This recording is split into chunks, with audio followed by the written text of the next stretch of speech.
On peut lire ici, la Maison-Blanche a informé la délégation ukrainienne que Zelensky devait porter un costume décent ce lundi pour rencontrer Donald Trump dans le bureau ovale. Sinon, la réunion sera annulée. Donc, il y avait réellement ce reproche qui a été fait. Aujourd'hui, il a retenu la leçon. Là, il le fait en riant. C'est bon enfant. Mais ce qu'au débriefing, on lui a dit, attention, dès que tu commences ta prise de parole, dis merci à tout le monde, même à sa femme. Parce que sa femme pense aux Ukrainiens, donc. Oui, Peter, vas-y. Merci, Président Trump. Alors, Président Zelensky, vous dites dans une publication aujourd'hui que la Russie doit mettre fin à cette guerre qu'elle a elle-même commencée. Président Trump, vous dites que le président Zelensky d'Ukraine peut mettre fin à la guerre avec la Russie presque immédiatement s'il le souhaite. Laquelle de ces affirmations est vraie?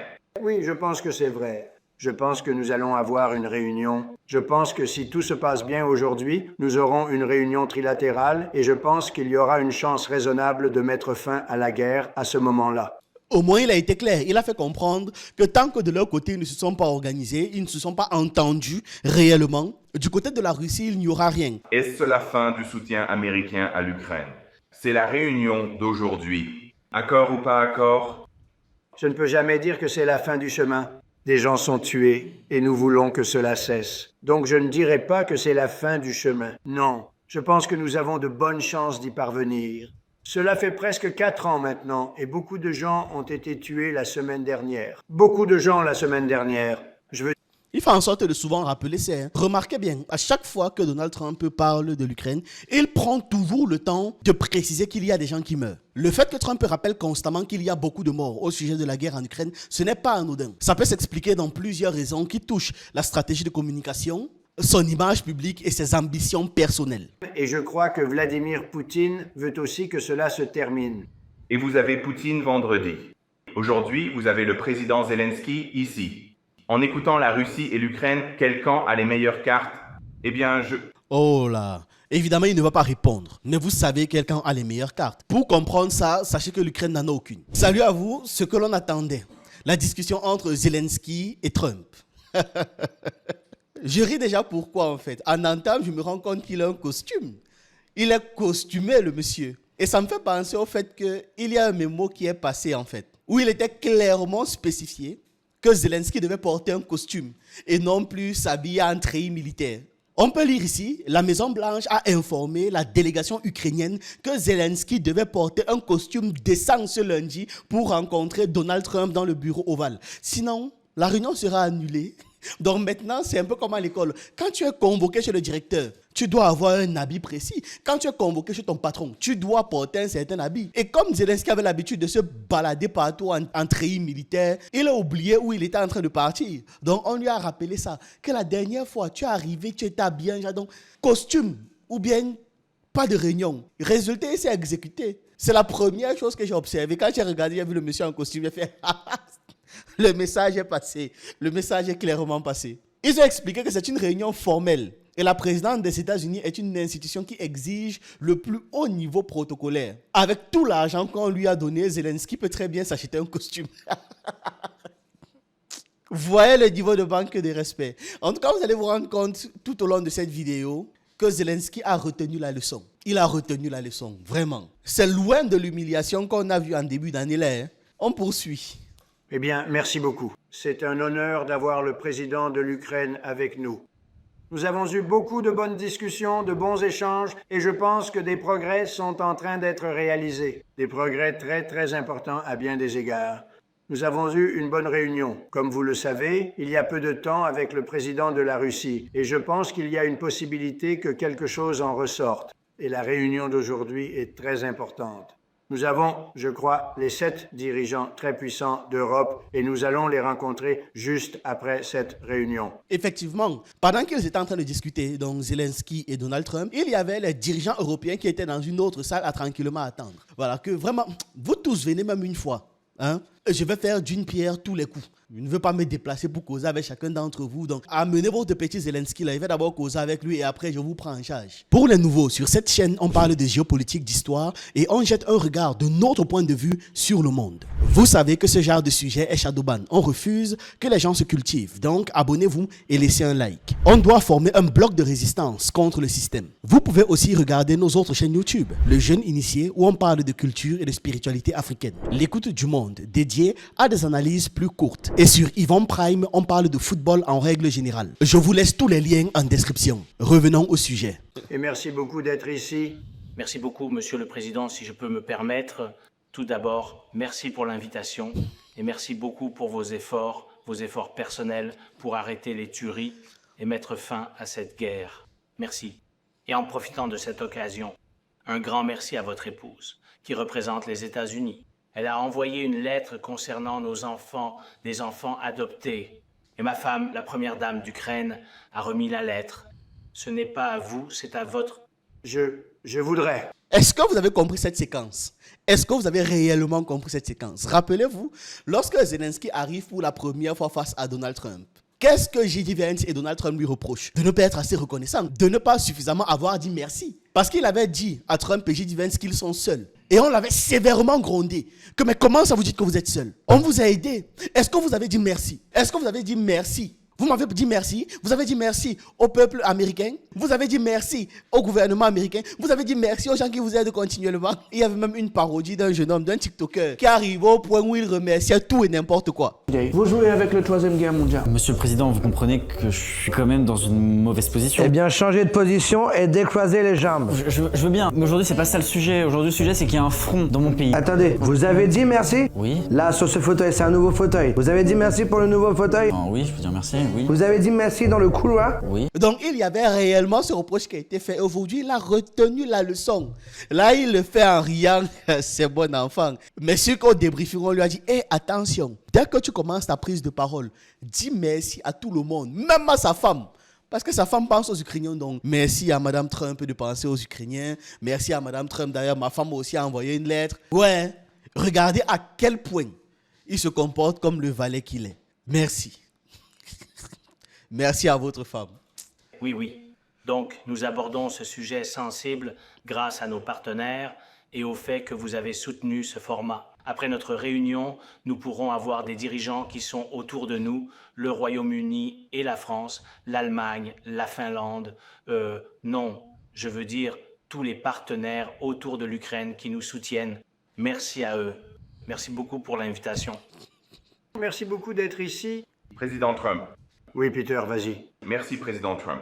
Alors, Président Zelensky, vous dites dans une publication aujourd'hui que la Russie doit mettre fin à cette guerre qu'elle a elle-même commencée. Président Trump, vous dites que le président Zelensky d'Ukraine peut mettre fin à la guerre avec la Russie presque immédiatement s'il le souhaite. Laquelle de ces affirmations est vraie? Oui, je pense que c'est vrai. Je pense que nous allons avoir une réunion. Je pense que si tout se passe bien aujourd'hui, nous aurons une réunion trilatérale et je pense qu'il y aura une chance raisonnable de mettre fin à la guerre à ce moment-là.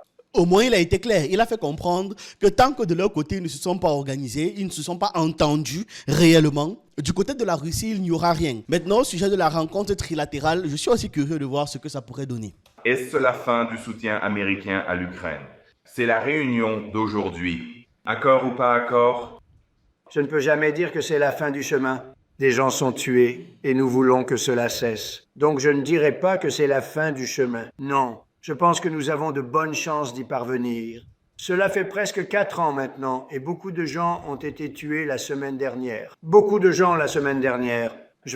Il fait en sorte de souvent rappeler ça. Remarquez bien, à chaque fois que Donald Trump parle de l'Ukraine, il prend toujours le temps de préciser qu'il y a des gens qui meurent. Le fait que Trump rappelle constamment qu'il y a beaucoup de morts au sujet de la guerre en Ukraine, ce n'est pas anodin. Ça peut s'expliquer dans plusieurs raisons qui touchent la stratégie de communication, son image publique et ses ambitions personnelles? C'est une question que je me suis posée parce que systématiquement, dès que ce monsieur prend la parole au sujet de l'Ukraine, il n'oublie jamais de rappeler qu'il y a les morts. Donc, le registre émotionnel est populaire. Trump parle toujours dans un langage très simple, accessible, avec des phrases courtes qui frappent l'esprit. Vous avez remarqué. Donc, dire il y a beaucoup de morts et tout ce qui est autour, ça fait beaucoup de morts, beaucoup de gens sont tués, bref, tout ce qui est autour là, c'est une façon d'humaniser son discours, de rappeler une évidence tragédique que les élites politiques évitent souvent de mentionner. Et donc là, ce qu'il vise, c'est l'opinion publique. Il veut toucher l'opinion publique, y compris ses électeurs. Le présenter comme quelqu'un d'humain, qui pense avant tout aux gens qui meurent, que les intérêts économiques et j'en passe. Non, certes, c'est un capitaliste, mais son image doit rester. Et donc, ce qui compte pour lui, c'est qu'on le voit comme quelqu'un de bien. C'est aussi une manière de se présenter comme quelqu'un de terre à terre. Une personne qui ne cache pas la souffrance, la mort des gens derrière des statistiques ou encore des langages diplomatiques.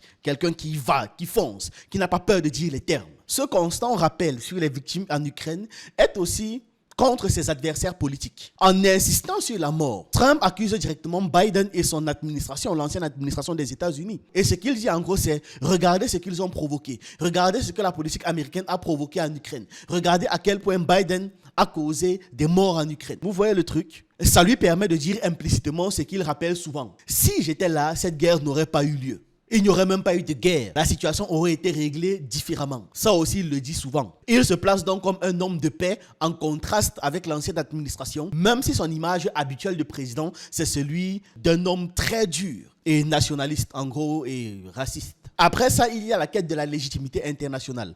Trump a toujours eu une obsession, être reconnu comme étant un faiseur de paix. Ces derniers mois, il n'arrête même pas de le crier partout et tout le temps. Il a déjà mis en avant les accords d'Abraham, c'est-à-dire Israël contre les États arabes, là, etc. Ces dernières semaines, il a beaucoup évoqué la situation entre le Rwanda et le Congo. Et donc pour lui, il présente ça comme étant de grandes réussites diplomatiques. Il le fait pourquoi? Parce qu'il veut son prix Nobel de la paix, comme Barack Obama en 2009. Et ça l'irrite profondément que Obama l'ait eu, mais que lui, il ne l'ait pas. Il ne comprend pas. Moi non plus, je ne comprends pas parce qu'Obama ne mérite absolument pas ce prix Nobel. Ou peut-être que s'il la méritait, on devrait le lui reprendre après ce qu'il a fait durant son mandat. Mais soit. Il ne comprend pas pourquoi est-ce que lui, il n'a pas de prix Nobel de la paix, mais qu'Obama en a. En martelant constamment donc que la guerre en Ukraine fait beaucoup de victimes. Il prépare le terrain pour se présenter comme ayant été le seul capable de mettre fin à ce conflit. Donc, comme étant un candidat sérieux, un candidat noble à ce prix. Et il cherche aussi à avoir une posture stratégique face à l'opinion mondiale. Globalement, l'opinion publique, surtout en Europe et en Amérique, commence à se fatiguer de cette guerre en Ukraine. Et il voit ça comme étant des pertes humaines insoutenables et aussi comme étant des pertes budgétaires insoutenables. En répétant cette phrase constamment, Trump se synchronise avec le sentiment public. Il veut être la voix de la raison. Il veut être celui-là dont on a l'impression qu'il écoute le peuple, qu'il comprend le peuple, qu'il partage la même opinion que le peuple. Être celui-là qui pense d'abord aux vies humaines plutôt qu'aux jeux géopolitiques. Donc voilà, c'est comme ça qu'il faut comprendre le fait que Trump passe son temps à marteler que la guerre en Ukraine fait des morts. Des millions de personnes ont été tuées, mais beaucoup de gens la semaine dernière, pour une raison ou une autre, un grand nombre. Beaucoup de soldats des deux côtés. Et je connais le président, je me connais moi-même, et je crois que Vladimir Poutine veut aussi que cela se termine. Et vous avez Poutine vendredi. Aujourd'hui, vous avez le président Zelensky ici. En écoutant la Russie et l'Ukraine, quel camp a les meilleures cartes? Eh bien, Oh là, évidemment, il ne va pas répondre. Mais vous savez quel camp a les meilleures cartes. Pour comprendre ça, sachez que l'Ukraine n'en a aucune. D'ailleurs, c'est même Trump qui le disait précédemment. Que vous n'avez pas les cartes. Je ne veux pas dire ça. Je vais juste. Bien sûr qu'il ne veut pas dire ça. C'est pas sérieux, monsieur le journaliste. Vraiment, les gars, ils sont très taquins. Hein. Je suis juste ici pour écouter. Ce n'est pas ma guerre. C'est la guerre de Joe Biden. C'est lui qui a eu beaucoup à voir avec ce qui s'est passé et nous voulons y mettre fin. C'est exactement ce que je disais, non? Il se déresponsabilise de cette guerre, alors qu'il n'est pas totalement innocent. Pourquoi est-ce que je dis qu'il n'est pas innocent dans cette guerre? Parce que cette affaire, disons que ça commence en 2014. De 2014 à aujourd'hui, Trump a eu l'occasion de stopper l'éloignement avec la Russie. Il a eu l'occasion et il ne l'a pas fait. Le résultat de cette guerre en Ukraine est simplement la continuité des différentes politiques qui ont été menées les 10-15 dernières années et c'est tout. Par exemple, la rupture avec la Russie n'a pas été stoppée sous Trump. Certes, aujourd'hui, on a un Donald Trump qui a un discours parfois amical envers Poutine. Mais dans la pratique, son administration a maintenu et même renforcé plusieurs sanctions économiques contre la Russie, notamment après l'affaire Skripal en 2018, ce qui a continué d'installer une logique d'affrontement avec Washington et Moscou. Sous Obama, les États-Unis avaient hésité à fournir les armes létales à l'Ukraine. Sous Trump, donc de 2017 à 2019, Washington a franchi le pas et il y a eu la livraison en paquets de missiles et d'autres équipements militaires. Donc c'est Donald Trump qui a commencé les livraisons d'armes. Ce n'est pas Obama. C'est ce geste au départ qui irrite Moscou, qui commence à militariser davantage le conflit. C'est-à-dire, et il commence à préparer les différentes, c'est quoi l'expression? Les différentes frontières entre la Russie et l'Ukraine. Après, il y a eu le scandale de l'appel à Zelensky en 2019. Trump avait été accusé d'avoir fait pression sur Zelensky pour pouvoir enquêter sur Hunter Biden, le fils de Joe Biden. Cela a transformé l'Ukraine en terrain de bataille politique interne aux États-Unis, ce qui affaiblissait la crédibilité de Kiev sur la scène internationale. Résultat, l'Ukraine est devenue encore plus un pion dans la lutte de pouvoir entre Washington et Moscou. Et puis le style imprévisible et instable de Trump n'aide pas. Le gars a souvent envoyé des signaux contradictoires. Flatter Poutine d'un côté, livrer les armes à l'Ukraine de l'autre côté. C'est cette ambiguïté qui a convaincu la Russie que les États-Unis n'avaient pas de stratégie claire. Ce qui a encouragé Moscou à tester davantage différentes limites et ce qui a aussi encouragé les pays de l'OTAN à tester davantage les limites de Moscou. Et après, quand on parle de budget de militarisation, c'est qui arrive avec? L'Europe commence à se militariser ou l'OTAN commence à se militariser sous l'impulsion et la pression de qui? Ce n'est pas de Donald Trump. Donc il arrête un peu de vouloir se présenter comme étant innocent dans l'affaire. Et nous voulons que cela se termine bien pour tout le monde. Nous voulons que cela se termine bien. Le peuple ukrainien a énormément souffert. Président Zelensky, êtes-vous prêt à continuer d'envoyer des soldats ukrainiens à la mort pendant encore quelques années ou allez-vous accepter de redessiner les frontières? La question, c'est il va répondre à ça. Regardez déjà la tête qu'il commence à faire. Vous pensez que la tête, c'est la tête d'un gars qui va répondre à la question là? Laissez impossible. Merci pour votre question. Tout d'abord, vous savez que nous vivons chaque jour sous les attaques. Vous savez qu'aujourd'hui, il y a eu beaucoup d'attaques et beaucoup de blessés. Et l'enfant qui a été touché, un petit d'1 an et demi. Nous devons donc arrêter cette guerre pour arrêter la Russie et nous avons besoin du soutien de nos partenaires américains et européens. Le visage triste qu'il a affiché pendant qu'il parlait de l'enfant, ça n'a pas duré longtemps, quelques secondes à peine. Le temps de l'expression émotionnelle de ça et puis c'est bon. Il raffermit le visage et demande le soutien. Donc ça veut dire qu'en soi, quelque part, il a répondu à la question du journaliste. Est-ce que vous comptez continuer d'envoyer des gens mourir? Il nous faut plus d'armes. Ça veut dire oui. Ça veut dire oui. Nous ferons de notre mieux pour cela et je pense que nous montrons que nous sommes des gens forts et que nous avons soutenu l'idée du personnel uni du président Trump pour arrêter cette guerre et trouver une voie diplomatique pour mettre fin à cette guerre. Et nous sommes prêts pour la trilatérale, comme l'a dit le président. C'est un bon signal concernant le sentier. Je pense que c'est très bien. Merci. Si l'accord de paix est conclu. Êtes-vous prêt à envoyer des casques bleus américains en Ukraine? Eh bien, nous allons travailler avec l'Ukraine. Nous allons travailler avec tout le monde et nous allons nous assurer que s'il y a la paix, cette paix durera sur le long terme. La réponse est donc non. En fait, ces gens n'ont pas compris quoi. Dans la salle, il y a deux idées.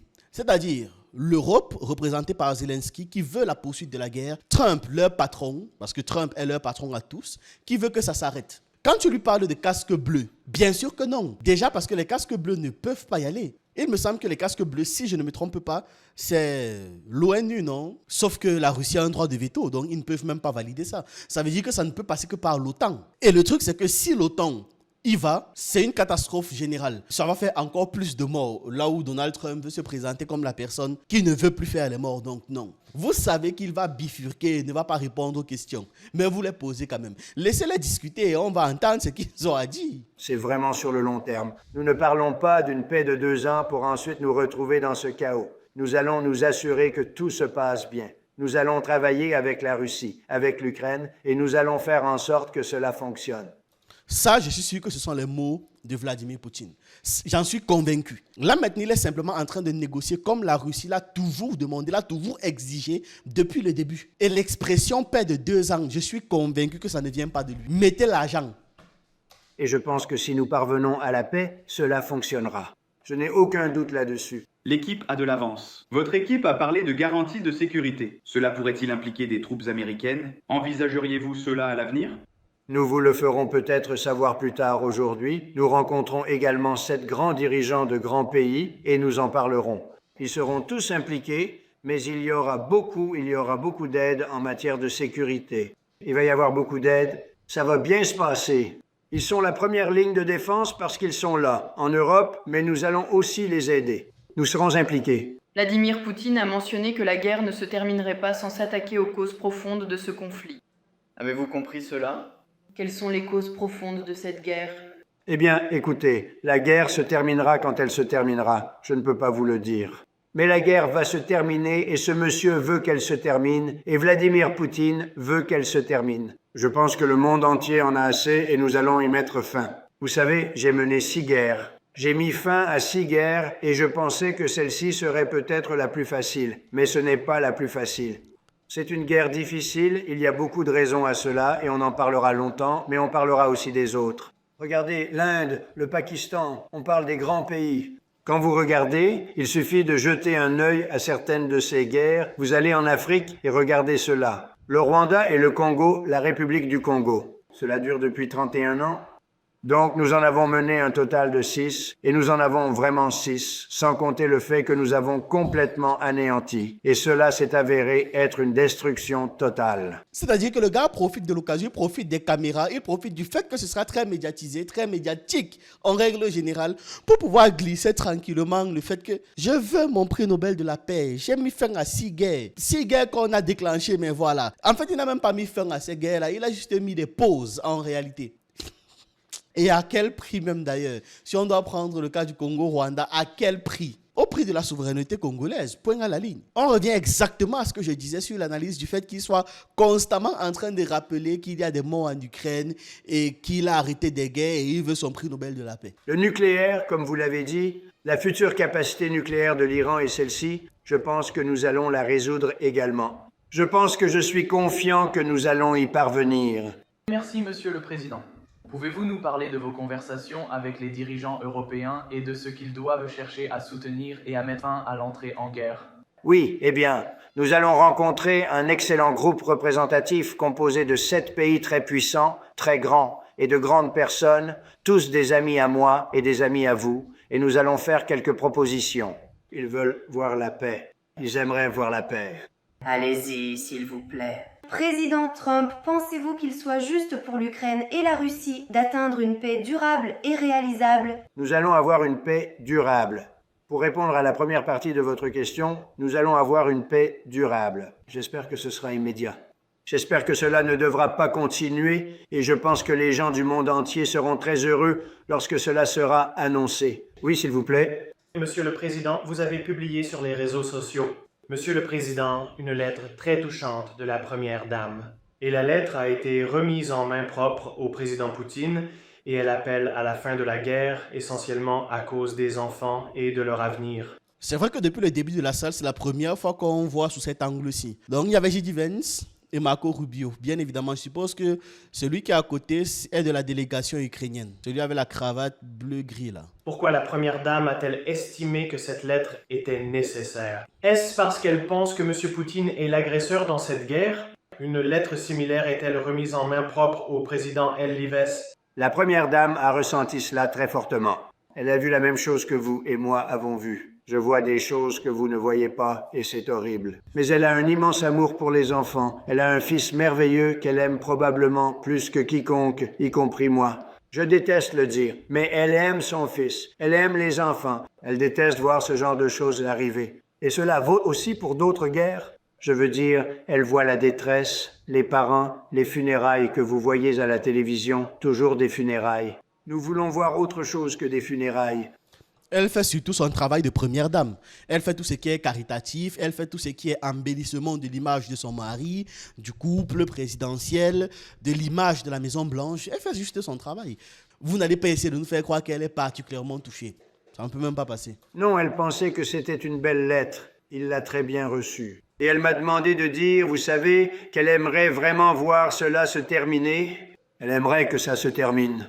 Et elle dit de s'asseoir très ouvertement, très fièrement et avec une grande tristesse parce que tant de gens ont été tués. D'ailleurs, je me pose une question, vraiment entre nous. Pourquoi dans ce genre de soutien diplomatique, ce sont des lettres qui sont envoyées, non pas des vidéos? La première raison, c'est parce que la diplomatie fonctionne sur l'écrit officiel, c'est-à-dire une lettre signée, transmise par un canal diplomatique, ambassade, ministère des Affaires étrangères, messagerie chiffrée, j'en passe, est un document traçable, archivable et juridiquement valable. Elle engage réellement l'État qui l'envoie, car elle porte une signature et un sceau officiel. Le truc, c'est qu'en diplomatie, la forme écrite est une garantie de sérieux et de responsabilité. La deuxième raison, c'est la confidentialité et le protocole. Une lettre permet de transmettre un message direct. C'est parfois codé ou alors nuancé, ce que l'on ne veut pas forcément exposer au grand public. Or, une vidéo serait immédiatement publique, médiatisée et risquerait d'être perçue comme un coup de communication, plutôt que comme un acte réellement diplomatique et sincère.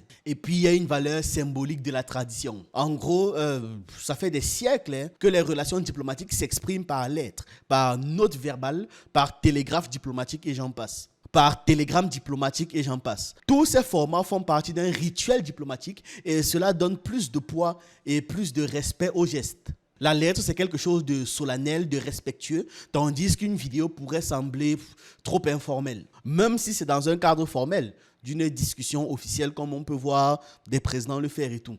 On trouvera toujours que c'est pas sérieux. Par la lettre, il y a aussi la maîtrise du message. Dans une lettre, chaque mot est pesé, validé par des conseillers diplomatiques et juridiques. Dans une vidéo, le ton, le langage corporel, la mise en scène peuvent être interprétés différemment selon les cultures. Et vous voyez que là, ça devient compliqué. Par exemple, chez nous, on peut se dire que celui qui porte une cravate rouge, comme les Donald Trump là, ça veut dire qu'il était en position défensive ou offensive. Alors que chez eux, ça peut exprimer autre chose. C'est ça le problème particulièrement. Comme ils sont souvent des hystéries liées au voile, quelqu'un va faire une vidéo en voile, tout le monde va être focalisé sur le fait qu'elle était en voile quand elle faisait la vidéo, elle n'aurait pas dû, elle aurait dû s'habiller comme ceci, pourquoi est-ce qu'elle porte du noir, pourquoi est-ce qu'elle porte du bleu. Bref, pour éviter tout ça là, une lettre vraiment, c'est pratique, c'est rapide, ça passe. Vous comprenez qu'avec une vidéo, le risque de malentendu peut être beaucoup plus élevé qu'un texte diplomatique. Par contre, comme j'expliquais, les vidéos sont réservées à la communication grand public. Quand un président, un ministre, bref, un représentant veut montrer sa solidarité publiquement, là oui, il fait une vidéo, il fait des déclarations télévisées ou alors il publie une vidéo sur les réseaux sociaux. Mais ça, ce n'est pas de la diplomatie officielle. C'est de la communication à l'opinion publique. La véritable diplomatie, ça passe par des canaux formels, des textes, des notes verbales, des dépêches officielles. Voilà. Au moins là, on a la réponse. Dernier. Brian, vas-y. Oui, monsieur, j'ai une question pour chacun d'entre vous. Madame personnelle. Président Zelensky, fabuleux en cette tenue étudiante. Je l'ai déjà dit, tu es très beau. J'ai dit la même chose. Ouais, n'est-ce pas? C'est celle-là qui t'a attaqué, foi. Je me souviens. Jusqu'à il rappelle que la dernière fois, la personne qui s'est moquée de ton habit, c'était lui là, le voilà là-bas. Il dit, je m'en rappelle. Non, je voulais quand même préciser en entame de ma question que tu as très bien fait de t'habiller ainsi. Merci. Une réelle tenue de Boy Scout maintenant. Voilà, là on peut t'accueillir à la Maison Blanche. Parce qu'on ne pouvait pas le laisser partir sans laisser un taclage, quand même. N'exagérons pas. S'il vous plaît, rapidement, à propos de la paix. Que Dieu veuille que la paix arrive. Êtes-vous prête à organiser une élection dans votre pays? Ouh, là c'est une question. Êtes-vous prête à organiser une élection dans votre pays? Oui, bien sûr, nous sommes ouverts à une élection. Oui. Nous devons assurer des conditions de sécurité. Et il nous faut aussi travailler un peu au Parlement, car pendant la guerre, on ne peut pas organiser d'élections. Mais nous pouvons assurer la sécurité. Il nous faut peut-être, il nous faut des vérités difficiles. Oui, partout sur le champ de bataille, dans le ciel et sur la mer, il faut rendre possible pour les gens de tenir des élections démocratiques, ouvertes et légales. Donc vous dites que pendant la guerre, on ne peut pas organiser d'élections. Alors, laissez-moi voir, dans 3 ans et demi à partir de maintenant. Donc, vous voulez dire que si jamais nous sommes en guerre avec quelqu'un, il n'y aura plus d'élection. Oh, je me demande ce que vous avez bien pu dire. En parlant d'actualité... Ok. Ce que j'ai compris de cette partie-ci, faites gaffe aux Américains, faites gaffe les Américains. Donc, on vient de révéler à Trump que s'il y a la guerre aux États-Unis, il n'y a pas d'élection. Ok, il prend note. J'ai une question pour vous. Ça me paraît fou de poser cette question, mais pensez-vous que les médias américains ne veulent même pas d'un accord de paix? Parce qu'ils ont été tellement critiques envers vous à chaque étape alors que vous meniez la charge pour la paix. C'est un phénomène incroyable, vraiment incroyable. J'ai dit que même si, dans l'accord, vous obteniez Moscou, Saint-Pétersbourg et des milliers de kilomètres autour, ils diraient que j'ai conclu un mauvais accord. Le niveau de haine et d'animosité est incroyable. Pas partout. Je veux dire, nous avons des gens formidables ici. Mais nous avons aussi des personnes terribles là-haut, qui, je pense, reçoivent des consignes sur ce qu'elles doivent dire. Mais vous savez, en résolvant toutes ces guerres, ils n'en parlent même pas. Vous savez, j'ai vu des guerres majeures. J'ai vu des guerres qui duraient depuis 31, 35 et 37 ans, et quelques-unes qui ont été plus rapides. L'une d'elles allait très vite se transformer en un véritable conflit généralisé. Vous savez quoi, celle dont je parle était une grosse. Mais ils n'en parlent même pas. Quoi que je fasse, quoi qu'il arrive. Et vous savez, cela n'a rien à voir avec vous. C'est probablement à votre avantage d'une certaine manière. Mais quoi que je fasse, quel que soit l'accord que je conclue de mon point de vue, vous en sortirez bien.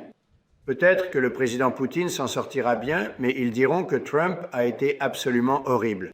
C'est tout. Bien sûr, dans ce genre de cas de figure, jamais les médias ne vont accepter. Peu importe ce que tu fais, ils vont se fâcher.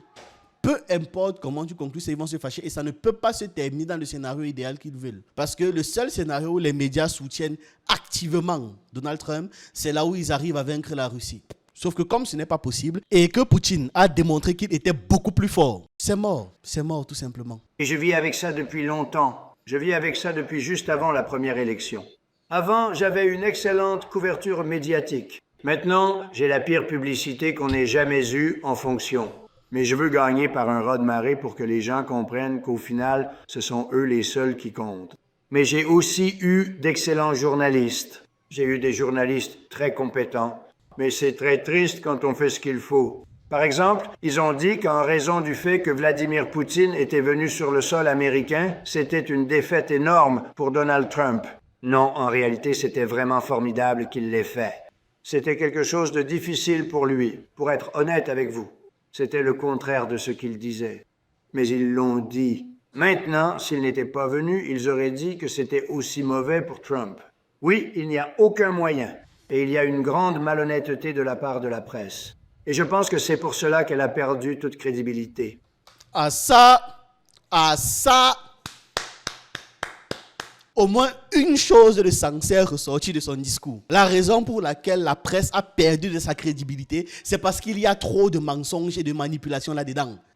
Pouce bleu là-bas.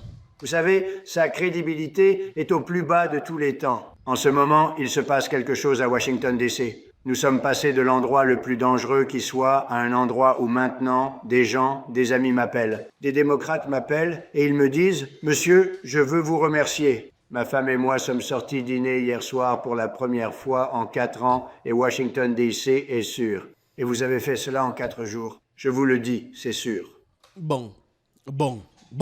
Là, il a profité pour dire qu'il a militarisé la capitale, mais que ça allait. Bon, comme d'habitude, rien n'est jamais complètement intéressant dans leur prise de parole. Ils peuvent dire un truc de correct une seconde et l'instant d'après, ils partent complètement en cacahuète. Voilà un cas de figure. Justifier la militarisation de Washington. Jusqu'à il dit que lui, il était en sécurité. Comme si, même si lui, il n'avait pas déployé l'armée en pleine Washington, il n'aurait pas été en sécurité. Arrêtez ça 2 minutes. J'ai un autre ami, il a un fils qui est un excellent golfeur. Il est sur le circuit et il a terminé 4e hier lors du grand tournoi où Scottie Scheffler a réalisé un coup incroyable. Et il a dit que son fils allait dîner à Washington, D.C. ce soir. J'ai dit, est-ce que tu permettrais que cela arrive il y a 1 an? Il a dit, pas question. Certainement pas. Il a dit, ce que vous avez fait est incroyable et je pense que les gens s'en rendent compte. Évidemment, tous tes amis sont riches, donc vous ne vivez pas dans le même monde. Mais la presse dit que c'est un dictateur, qu'il essaie de prendre le pouvoir. Non, tout ce que je veux, c'est la sécurité pour notre peuple. Mais les gens qui ne sont pas sortis dîner à Washington, D.C. depuis 2 ans, y vont. Et les restaurants, ces 2 derniers jours, étaient plus fréquentés qu'ils ne l'ont été depuis longtemps. Merci. Hier, j'ai fait un tour avec MTG. Si tu peux te promener dans DC avec MTG sans te faire attaquer, c'est que la ville est sûre. Merci. Monsieur le Président, la semaine dernière, vous avez mis en garde contre ce que vous avez appelé de graves conséquences si un cessez-le-feu de 30 jours ou tout type de cessez-le-feu n'était pas accepté par la Russie. Y aura-t-il de graves conséquences? Est-ce que cela change quelque chose? Parce que je ne pense pas que vous ayez besoin... Un cessez-le-feu de 30 jours, je pense qu'il a été clair qu'il ne veut pas quelque chose de temporaire. Parce que du côté des Russes, ils ne veulent pas non plus quelque chose de temporaire. Il a répondu à cette question en entame. Il faut une paix permanente pour qu'il y ait la paix. Sinon, le conflit continue. Point à la ligne. Nous voyons un cessez-le-feu. Vous savez, si vous regardez les 6 accords que j'ai conclus cette année, ils étaient tous en guerre. Je n'ai fait aucun cessez-le-feu et je sais que cela pourrait être bien d'en avoir un, mais je peux aussi comprendre stratégiquement pourquoi. Eh bien, vous savez, l'un ou l'autre pays ne le voudrait pas. Vous avez un cessez-le-feu et ils reconstruisent et reconstruisent. Et vous savez, peut-être qu'ils ne veulent pas de ça. Mais si vous regardez les 6 accords où nous avons fait la paix, vous savez, ce sont des guerres longues qui duraient depuis longtemps. Je n'ai fait aucun cessez-le-feu. Et ce que j'aimerais... J'aime le concept, vous savez, j'aime l'idée d'un cessez-le-feu pour une raison. Parce que vous arrêteriez de tuer des gens immédiatement au lieu d'attendre 2 semaines, 1 semaine ou peu importe le temps que ça prend. Mais nous pouvons conclure un accord où nous travaillons sur un accord de paix pendant qu'ils se battent. Ils doivent se battre. J'aimerais qu'ils puissent arrêter. J'aimerais qu'ils arrêtent, mais stratégiquement, cela pourrait être un désavantage pour un camp ou pour l'autre. Mais tous ces accords que j'ai conclus, je les fais sans même mentionner le mot « cessez-le-feu ». Donc, en gros, ce qu'il explique, c'est ce que Poutine lui a expliqué. Pas de cessez-le-feu, les batailles continuent jusqu'à ce qu'un accord de paix définitif soit établi. Point à la ligne. Maintenant, le reste là, c'est l'habillage. Pouvez-vous expliquer la décision d'offrir à l'Ukraine l'article 5 comme des garanties de sécurité, mais sans aller jusqu'à pousser pour leur pleine adhésion? Oui, eh bien nous n'avons encore rien fait à ce sujet. Si vous regardez en arrière, bien avant le président Poutine, il a toujours été dit qu'il n'autoriserait jamais l'Ukraine à entrer dans l'OTAN. Donc c'était une déclaration qui a été faite, mais nous n'avons encore discuté de rien de tout cela. Nous allons en discuter aujourd'hui. Mais nous leur offrirons une très bonne protection, une très bonne sécurité. Cela en fait partie. Et les personnes qui nous attendent, je pense qu'elles partagent vraiment notre point de vue. Elles veulent toutes aider. Là, il est en train de parler des dirigeants européens. Et du côté de Zelensky, vraiment, il ne dit plus rien. En même temps, c'est pas lui qu'on pose les questions, c'est normal. Mais c'est simplement sa posture qui le fait rire de temps en temps. Président Trump, les États-Unis ont déjà donné des centaines de milliards de dollars à cet effort de guerre en Ukraine. Au mieux, c'est une impasse et les tueries continuent. Alors, Président Trump, combien les États-Unis sont-ils encore prêts à donner à l'Ukraine? Et Président Zelensky, combien en voulez-vous encore? Eh bien, je vais commencer par dire que nous ne donnons plus rien maintenant. Nous vendons des armes. Au moins, c'est très sec. C'est quelque chose d'avant. Je crois que le montant dépasse largement les 300 milliards de dollars. C'était sous Joe Biden. Un politicien corrompu, un homme intelligent, il ne l'a jamais été d'ailleurs. Remontez 40 ans en arrière. Il n'était pas un homme intelligent il y a 40 ans non plus. Mais maintenant, il est particulièrement mauvais. Cela a été fait par une administration corrompue qui n'aurait jamais dû être en place. Et si, franchement, les vrais résultats de l'élection avaient été donnés, si j'avais été président, cette guerre n'aurait jamais eu lieu. Et il aurait été très heureux parce qu'il aurait aimé voir, je veux dire, ils ont traversé l'enfer, il a traversé l'enfer. Il a traversé l'enfer, oui, il confirme. Oui, il fait le geste. Effectivement, il a traversé l'enfer. Non, toi, tu es très bien dans vos salons climatisés. Tu t'es renfloué plein les poches. Vraiment, tu t'es fait une magnifique fortune. C'était le meilleur casse pour toi de toute ta carrière. Jamais on n'aurait pu imaginer qu'un acteur de ton calibre puisse atteindre ce niveau. Donc, il sait très bien. Il n'a traversé aucun enfer. Tout ce qu'on lui demande, c'est de baisser la tête de temps en temps, de courber les chines de temps en temps et de faire ce qu'on lui demande, point. Après cette guerre, le gars va aller se réfugier à Londres ou alors en Allemagne et il sera très bien. Il ne souffrira de rien. Il voyagera en jet privé. Il aura des manoirs, des servants à disposition. Oh, il a traversé l'enfer. De quel enfer vous me parlez? Il est allé sur le front. Il a traversé l'enfer. Cette guerre n'aurait jamais eu lieu. Et comme je le disais, on a Donald Trump qui passe son temps à rappeler que lui, il aurait fait mieux. C'est sûr, hein? Peut-être que cette guerre n'aurait pas atteint ce niveau, mais qu'ils ne disent pas qu'il est totalement irresponsable. Et les personnes qui ont été tuées, quelques millions de personnes, beaucoup de soldats et tout le reste, ainsi que les gens qui ont été... Les gars s'y donnent souvent les chiffres, c'est effrayant. Hein? Millions de personnes, on sait même ce que représentent 1000 personnes, 100 000 personnes, jusqu'à dit quelques millions de personnes.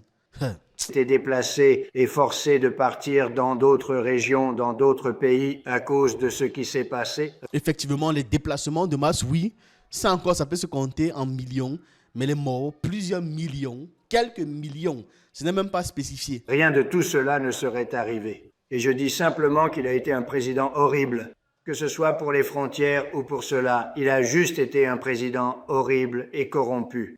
Monsieur le Président, vous voulez... Merci beaucoup. Tout d'abord, nous avons maintenant la possibilité d'acheter des armes aux États-Unis. Nous sommes reconnaissants pour ce programme et cette opportunité. Nous sommes reconnaissants envers l'Europe. Ils financent cela et, par exemple, à travers le programme de l'OTAN, entre autres. Ouais, le gars, si. Ouais. Et on l'a matrixé avec les affaires qu'il faut remercier là. Zelensky, n'oublie pas qu'en attendant, ceux qui ont le plus intérêt à ce que cette guerre continue sont ceux qui t'ont envoyé à la guerre. Maintenant, ils te demandent tous de les remercier, de cogner ton front contre le sol. Comme si à la base, c'est toi qui es venu les chercher pour faire cette guerre. Non, c'est l'inverse. C'est eux qui sont venus te chercher pour que tu ailles à la guerre à leur place, non? Ah. Nous avons certains programmes qui nous permettent d'obtenir des fonds pour financer cela. Et cela fait partie, je pense que ce n'est pas seulement pour la guerre, mais aussi pour nous défendre. Cela fera également partie des garanties de sécurité pour renforcer notre armée, pour réarmer l'armée ukrainienne. C'est très très important et cela dépend de combien d'argent nous avons besoin pour nous réarmer. Par exemple, la question de la défense aérienne, nous en avons parlé avec le président Trump et je suis heureux que nous ayons maintenant des décisions bilatérales et que nous travaillions dessus avec la production américaine. Personne en Europe ne possède autant de systèmes de défense aérienne comme les Patriots, par exemple. Nous en avons vraiment beaucoup besoin. Et il s'agit aussi de défendre. Et je pense, vous savez, la bonne nouvelle est que nous fabriquons le meilleur équipement militaire au monde. Vous avez mentionné les Patriots. À quel point sont-ils bons? Ils sont littéralement 100% infaillibles. 100% infaillibles. C'est toujours pour pouvoir vendre les armes là comme ça. 100% infaillibles. Avec toute la ribambelle de méthodes pour pouvoir contourner ça. Ils sont littéralement 100% infaillibles. Et c'est vraiment comme tirer 2 balles, vous savez? 2 balles qui s'entrechoquent en l'air. Dans un espace comme celui-ci, ce sont les chances. 100%. C'est un snuff à 100%. 100%. La gimmick me fatigue. Nous vendons donc l'équipement à l'OTAN et l'OTAN fait quoi? Je ne sais pas quel est l'arrangement que vous avez avec eux, mais je sais qu'ils veulent que vous ayez l'équipement et nous obtenons le meilleur équipement au monde, mais ils nous paient pour l'équipement. Sous Biden, c'était tout simplement fou ce qui se passait. Je crois que le nombre est supérieur à 300. Je pense que cela pourrait représenter 350 milliards de dollars en équipement, en argent et... Lui, il est en train de refuser à côté. Hein. Attendez, regardez bien l'expression de Zelensky. Il n'est pas d'accord avec ses affirmations, mais bon, il ne peut pas parler forcément.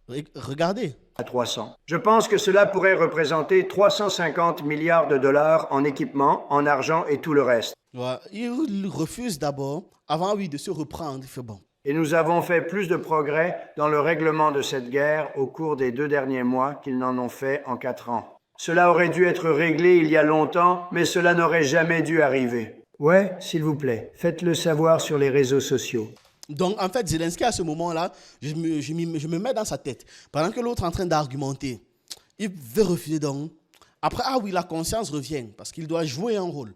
Et dans ce genre de réunion, vraiment, ce que tu dois faire, c'est toujours ça. C'est là qu'il le fait, il le fait. Et même quand Trump arrête de parler, il est toujours en train de hocher la tête pour confirmer. Parce que là, maintenant, comme il est revenu dans le conscient, il doit dire, ah ok, bref, je dois rattraper le nom que j'ai fait tout à l'heure, je dois rattraper, et ainsi de suite. Voilà la convocation de Zelensky. Il est simplement venu pour qu'on lui donne une information très claire. Il n'y aura pas de sécurité pour lui. La guerre s'arrête immédiatement. Il n'y aura pas de cessez-le-feu pour laisser le temps à l'Ukraine d'évoluer. Et la nouvelle carte de l'Ukraine est disponible. Toutes les zones annexées par la Russie seront désormais russes. Point à la ligne. Pas de discussion, pas de blabla, comme on dit. Il est simplement venu prendre acte de tout ce que Poutine a donné à Trump. Point. C'est tout. Voilà, c'était tout pour cette vidéo. Dites-moi ce que vous en pensez. J'attends vos avis, vos analyses. Et on se retrouve dans une prochaine vidéo.